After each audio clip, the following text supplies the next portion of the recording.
ಎಲ್ಲ ಸಮುದಾಯದವರು ಅರ್ಥ ಮಾಡ್ಕೋಬೇಕು. ಇದನ್ನು ಜಾಗೃತಿ ಮಾಡಬೇಕನ್ನುವಂಥ ತೀರ್ಮಾನ ನಮ್ಮೆಲ್ಲ ನಾಯಕರು ಕೂಡ ಬಂದಿದ್ದಾರೆ.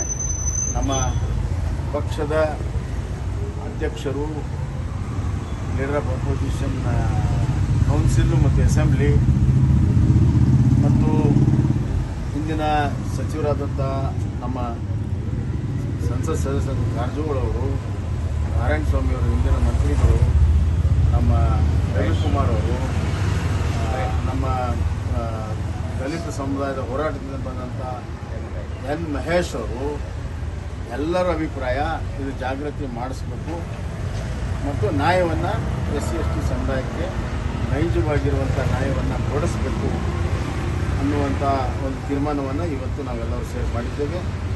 ಶೆಡ್ಯೂಲ್ 9 ಬಗ್ಗೆಯೂ ಕೂಡ ಚರ್ಚೆ ಮಾಡಿದ್ದೇವೆ. ಕಾನೂನು ತಜ್ಞರ ಜೊತೆಗೂ ಕೂಡ ಇದರ ಬಗ್ಗೆ ಮುಂದೆ ಚರ್ಚೆ ಮಾಡ್ತೀವಿ. ಶೆಡ್ಯೂಲ್ 9 ಈಗಾಗಲೇ ಕೋರ್ಟ್ ಆದೇಶ ಮಾಡಿದೆ.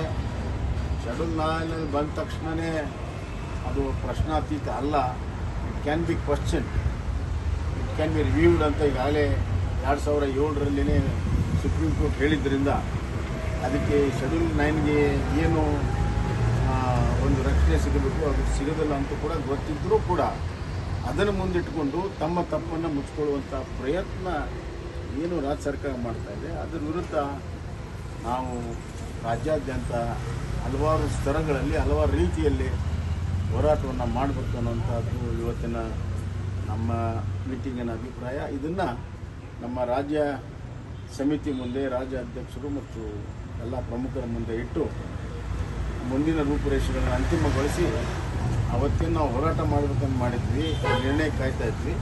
ಈಗ ಅದು ಅನ್ಯಾಯ ಆಗಿದ್ದರಿಂದ ಆ ಹೋರಾಟವನ್ನು ಮಾಡಬೇಕನ್ನುವಂಥ ತೀರ್ಮಾನವನ್ನು ನಾವು ಮಾಡಿದ್ವಿ.